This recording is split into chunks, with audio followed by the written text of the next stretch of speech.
So my name is Ariel Churnin, and I'm from San Francisco, California. And today I'm going to talk about the rising star, which is an energy work that I learned a few years ago when I was in school in New York. And I wasn't looking to learn about an energy work. My grandmother, she was an artist and she was a weaver. And I learned after she passed away that she had some psychic abilities. And when I was in middle school, I did a report about psychics. And psychics always interested me because of this element of my grandmother. And she used to lead me in meditations. But my father is a doctor. So how do you combine those two things? There's a person that believes in energy and healing who actually passed away. And then there's someone who's alive there next to you who has, his entire job is to give you medication to survive. So my report was about that, and that was when I first learned about these things called chakras. And as a child, I learned that, the body has a skeletal system, and the body has a muscular system, and it has the veins, and it has the endocrine system, right, with like the different lymph nodes and stuff. But there's also a system in our body that isn't really in the books, and this is an energy body. And I wasn't really familiar with this because I grew up with all these medical books around. And as a kid, I used to look at the pictures of the different body parts, and it was really interesting.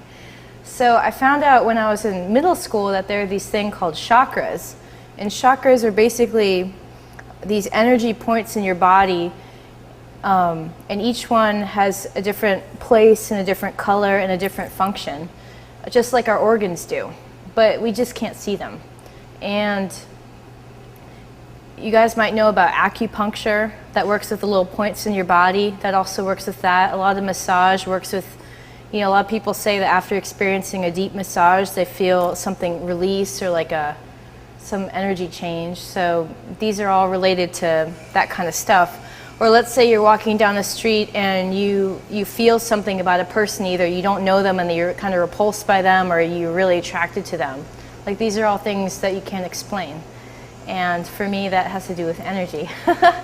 And so yeah, that was my first introduction to chakras. But because of this relationship I had with my grandmother, I was always sort of looking for other people like that. And when I was in graduate school in New York, I met this really nice lady who reminded me of my grandmother. And together we'd talk, and she was really interested in different types of healings and tarot cards. And she was the one who actually introduced me to the rising star. And when I was in school, I was going through a hard time, and so were many of my other friends for different reasons. A lot of people were stressed about the upcoming art show.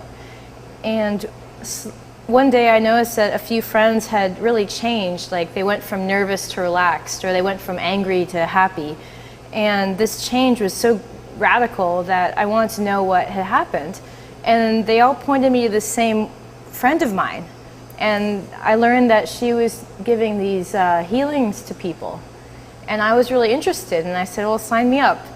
And at the time I didn't have a lot of money, so I was able to work out another exchange.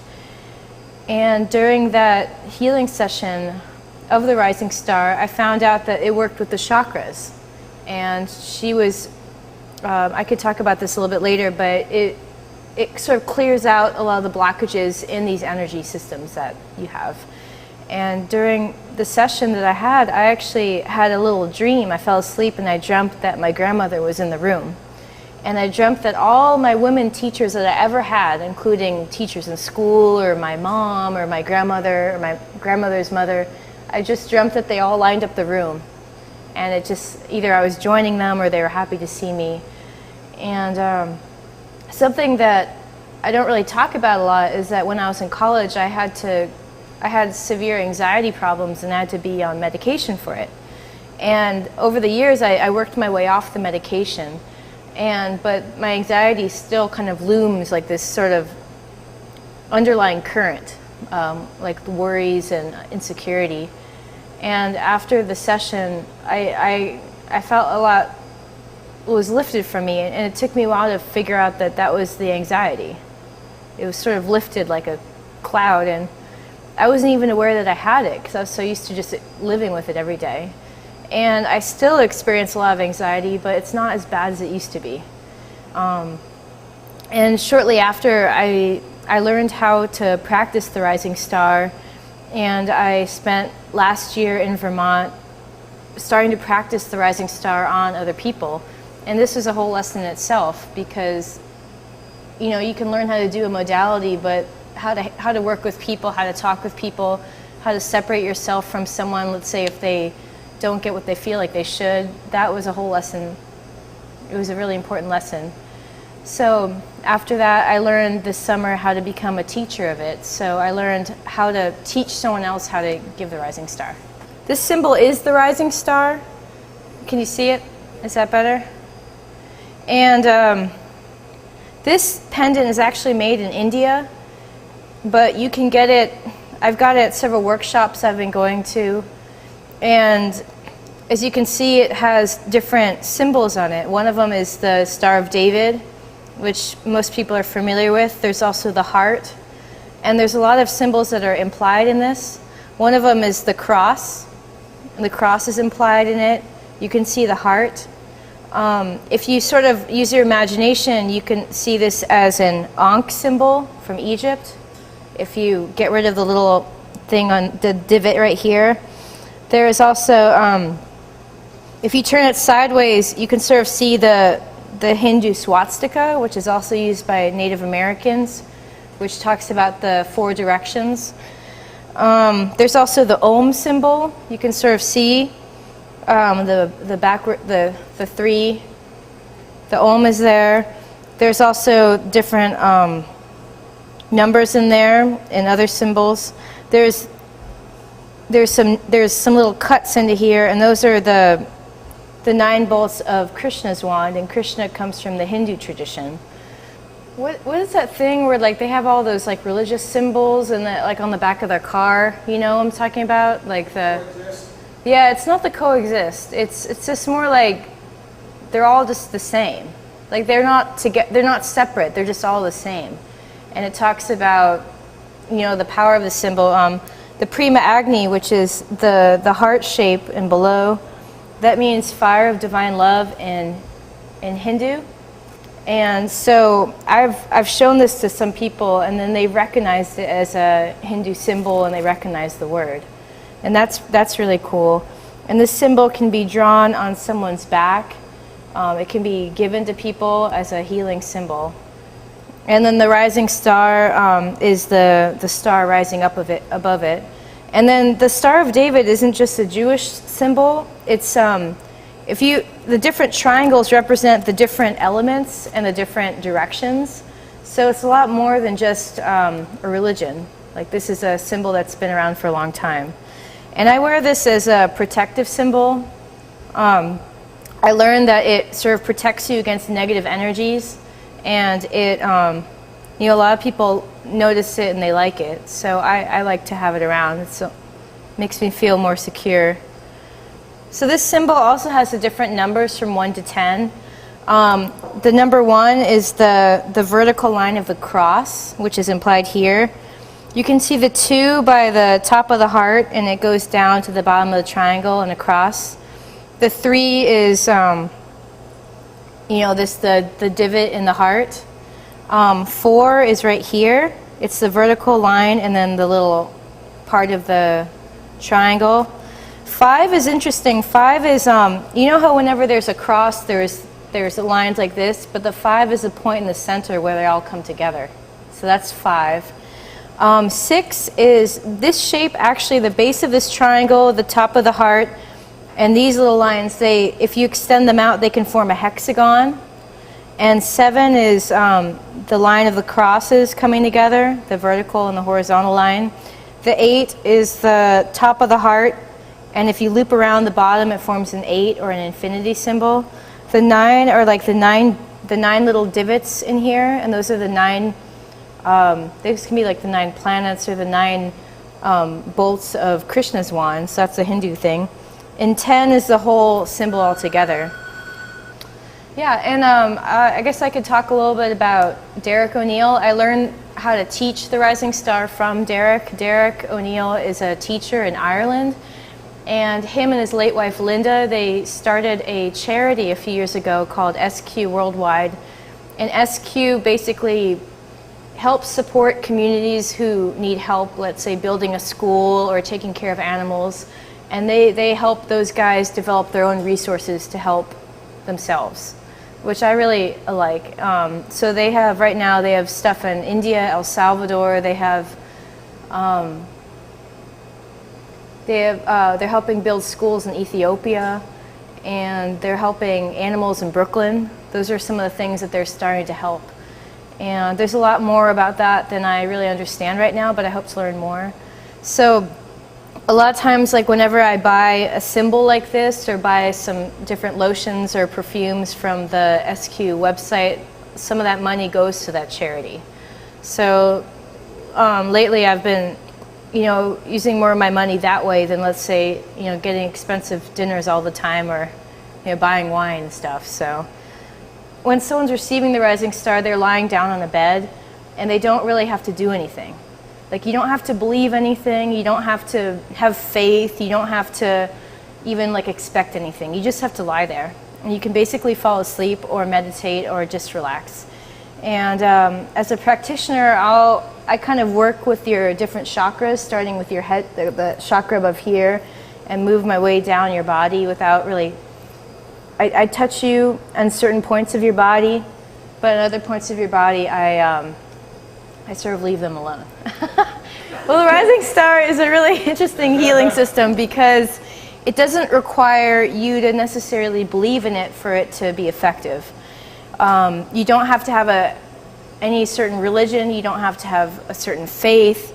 You can be totally skeptic and it could still work because all it requires is a willingness for you to open up and try something new. My own experience with the Rising Star is that it's helped me get closer to who I am. My experience hasn't really dealt that much with physical pain, but more emotional and psychological issues. So it helps me get through those to get to who I really am, which is independent of all that, or the person beneath all the exterior pains and stuff like that. But for some people, it might be more of a physical healing. And I've experienced that as a practitioner, seeing people get relieved of physical pain. Some people, it may give them more energy. Some people might slow them down if they are too. So wherever you're out of alignment, it kind of locks you back into alignment. And it's really tricky is that sometimes our physical pain is a message that something is wrong. Either something's wrong with the way you're living your life, or something is, maybe there's like an anger that you haven't dealt with. And it's a mistake to approach any type of healing system expecting to be cured or to expect this pain to go away, because if you don't know why that pain is there, it's not going to go away. And this is kind of hard to understand, especially with all the medicine going around, because I've experienced people going into sessions and they have all this like chronic pain and they want to go away, but it doesn't go away. And did the healing not work? No, it was fine. It might have worked on something else, but maybe there's a message about that chronic pain that they haven't addressed yet. That's what I've been learning this past year about practicing this, is not to be so attached to what the person is going through. It's to be completely detached and just let it go through. The actual process is very simple. What you do as the recipient, you can sit on a chair, you can lie down, and as the practitioner, I'll basically go down each one of your chakras or energy points and sort of touch you lightly for a few minutes and work my way down and lift my hands up. But a lot of people experience a very deep meditation. Some people fall asleep, or some people are awake but their eyes are closed, and it doesn't really matter what you do. And that's what's really nice about it. Like, you don't have to do anything, you don't have to think anything, you don't have to meditate, you don't have to focus on yourself. You can be thinking about whatever you want, and whatever you do is perfect. And the entire session takes about 35 to 45 minutes. Sometimes people like to stay in that state of relaxation afterwards because it's probably more relaxed than they've been a long time. And as a practitioner, I do my best to try to keep my own mind out of it, like not think about what I have to do later that day, just to try to stay focused. And yeah, that's about it. And so for the next 21 days after the healing session, it's gonna, just think of it, like a big tidal wave hitting you, and then the wave is gonna rock back and forth. So it's gonna clear out all of it, the junk in your energy system and your other parts of your body, and then for the next 21 days it's going to cycle through that and clear out different issues. And I can talk more about that too, because each chakra has a different issue involved. And so for each day after the healing session, you're going to experience different issues relating to that certain chakra. The heart chakra, for example, has to do with emotional issues. So let's say it's been like 3 days or 2 days since your rising star thing. Things might come up that have to do with emotional hurts, you know? Or maybe it's 2 days after the rising star and it's gonna cycle through your throat chakra. The throat chakra has to do with speaking your truth and communicating. So maybe you might find that, you know, it might be harder for you to communicate, or maybe it's easier for you. I don't know, whatever it has to do with you. So for the next 21 days, it's gonna work its way into your body and integrate itself, and then after 21 days you can receive another session. But it's important to wait 21 days between sessions. And what's also really cool about the rising star is like you don't have to be present to receive the healing. You can receive energy healings from someone who lives in a different country. Energy healings can be done on animals, they can be done on plants, they can be done on cities, they can be done on countries. You know, it's really cool because energy is not limited by the physical plane. That's something that I've learned a lot. And yeah, so I was thinking maybe now, I know Matthew is the only one here who's actually experienced it. Maybe Matthew can talk a little about his experience. Okay, when I received the rising star from Ariel, I was going through some emotional stress. And when she got to my heart chakra, I felt a weight being removed from my chest. And after she was done doing the rising star, she commented that she felt the same sensation, like a heavy block almost, like she felt it like she was lifting it from my chest. And after that, after the experience of that, I had a lot more openness with my heart and able to let people in. Because I've been going through a lot of emotional stress and strain. So I feel that it helped me, you know, I felt a physical change, but it helped me emotionally. So I found a benefit within the rising star, and I hope that you can too. Yeah. All right. Oh, thank you. Thank you, Ariel. Now we're going to do a sample 5-minute rising star session. Usually they take around 35 to 40 minutes or an hour. But for psychic fairs or expos, we're able to do these 5-minute sample sessions just to give the person the taste. It's really important that you don't try this on your own time unless you're properly trained. I'll demonstrate the chakra positionings on Terry for the sake of explaining the chakra positions, but I'm not going to go into too much depth about the actual procedure because this is something that you learn during your training, your initiation, and I'm not going to replicate that for the video. That's something you can go to a teacher, you can look it up online, and it will be on the SQ Wellness website. It's really important to take this very seriously, you know, because I'm getting really emotional.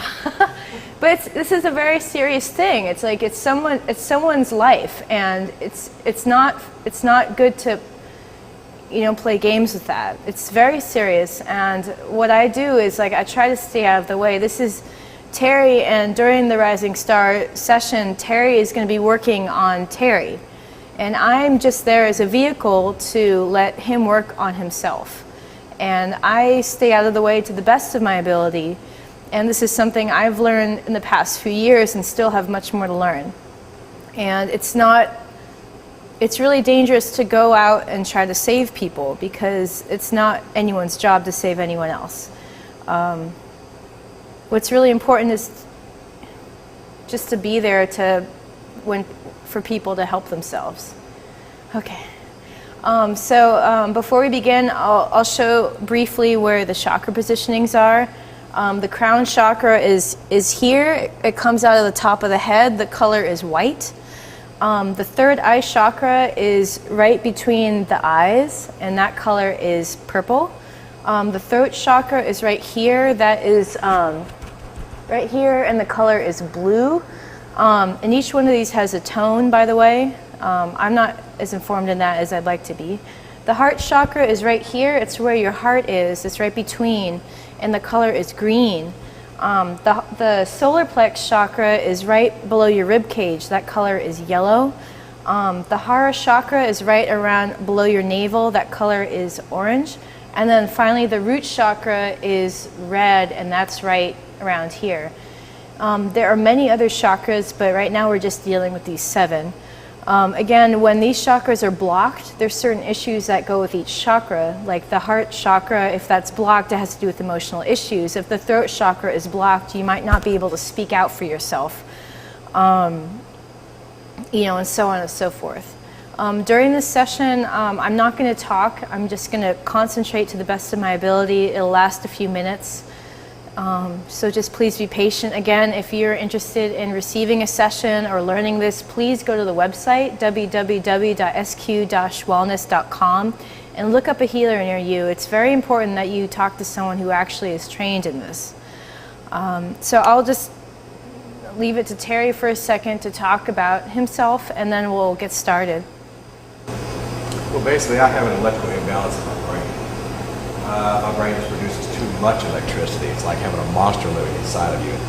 I've dealt with this since I was 16 years old. I've learned to control it. I've learned to channel this energy in many, many different ways, keeping myself busy in one form or another. So when I came here today, I thought, okay, I'm going to come here with an open mind, fairness, and allow Ariel to get into my head and see if there's something, some type of energy that's not channeling through my body the correct way. So Ariel should feel lucky today, but she's the first person that's ever had this opportunity. I've never allowed anybody to do this, to get into my head before.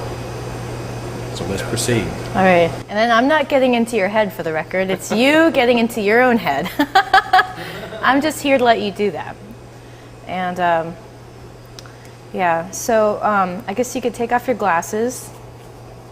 Oh, you can put that right there. And yeah, if everyone here can just be quiet. And what I'll do is you can put your hands on your knees. So just keep everything uncrossed, and you can lean back and relax.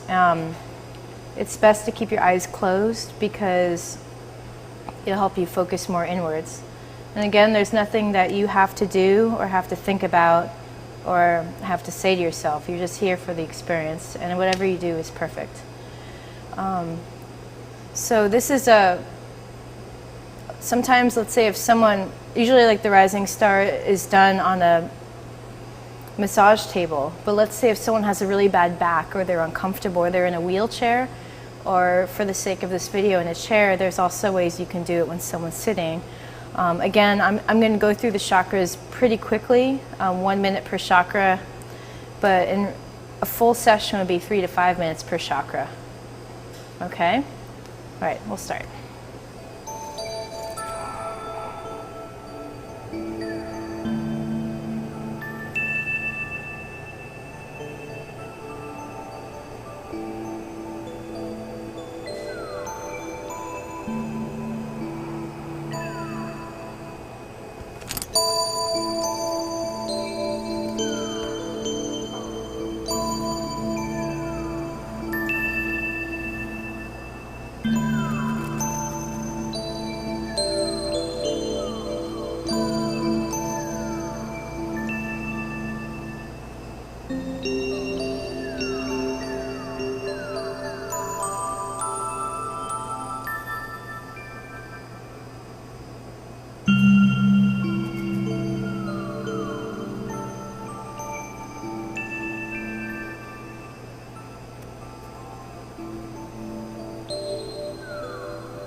Open your eyes.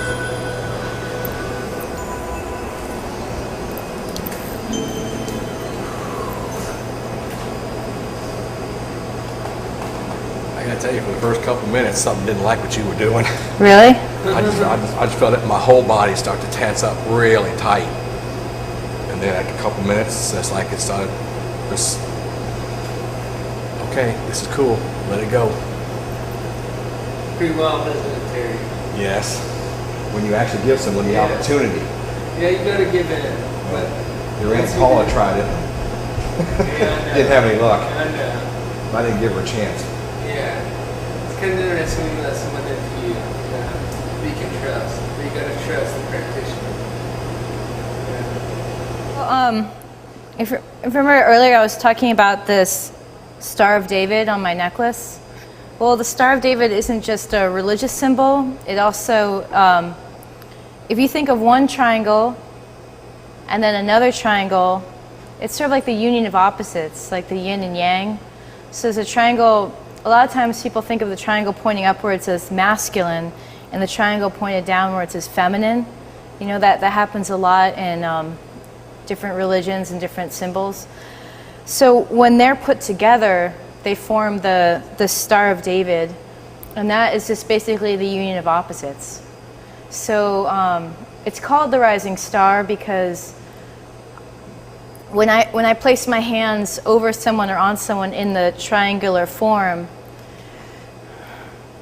their higher self, or they are placing. This is. There's another entity placing its hands in the other direction. So it's a unification of opposites. And when that goes over each chakra, it helps cleanse it out during that moment where it's being worked on.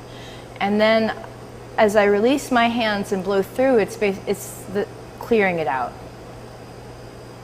This energy healing work is not in competition with any other energy work, such as Reiki or acupuncture or sound healing. It's in cooperation with, and each person has a different type of healing that they resonate with. Some people it might be prayer, some people meditation, some people like acupuncture, some people like yoga.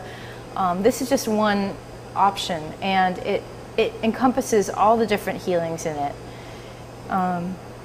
So I just want to make that be known, that this is not a replacement, it's just a new evolution. That's it's not religious. It's not anything like that. So cool. And each person's experience is very different. Some people during the sessions they might experience more physical sensations. Some people might experience more different thoughts or different feelings or memories. And that's unique to the person. Some people like to share about these experiences, some people don't. So it's important to respect everyone's privacy about that. And yeah, okay. Well, this is John. He's the filmer for Holistic Highway to Wisdom. And this will be like a 5 or 7 minute session. And so what you have to do is just relax. And yeah, keep your hands here, keep everything uncrossed, and it's best if you close your eyes because it'll help you not be distracted as much. by the surroundings. And if you have any things that, like feelings or sensations, that's totally normal and unique to you. All right. So there's nothing to fear. All right, good. And then what I forgot to tell Terry, I'm really sorry about this, but when we're finished, I'll tap you lightly on your shoulders and snap your fingers, and that's like your key. You can wake up or you can continue to have your eyes closed. It's up to you. All right, so just relax and enjoy the journey. All right, so get started.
Whenever you're ready, you can open your eyes. Wow, that's really relaxing. First thing that happened was I felt this swirling around my head, and then it felt like my body was a chest of drawers, and each time you do a chakra, that drawer was removed, and I felt more relief there, and it just went right down my body.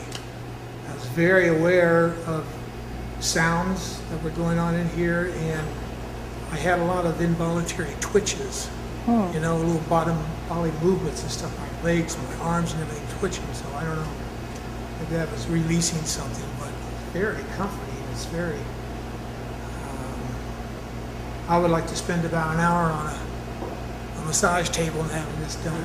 I really feel good after that. Yeah. It's a good way to take it down. Well, thanks, John, for being a participant. To sum up, these last two sessions were quick demonstrations that many practitioners perform at healing expos and psychic fairs. The full Rising Star session takes from 35 minutes to an hour and is usually done in a room on a massage table, and it gives more time for the person to fully relax and go through the different chakras. Once again, this is not to be attempted without being properly trained or initiated. If you want to learn how to practice the Rising Star, please go to www.sq-wellness.com. SQ stands for spiritual quotient, just like IQ stands for intelligence quotient. So its goal is to raise the spiritual quotient of society. So once again, that's www.sq-wellness.com. There is a link on that site where you can request a healing or find a healer near you, and you can look it up by state or by city. There's people who practice the Rising Star all over the world, and the number is growing. You can contact me. I am also on the website, Ariel Churnin. I'm currently in Ohio. My email is arielchurnin@gmail.com. And I guess that's about it. And feel free to contact somebody on the website if you have any more questions. Go to the website, or you can feel free to contact me. There's much more I can tell you that cannot be captured on tape, and you'll just have to experience it yourself. Thank you.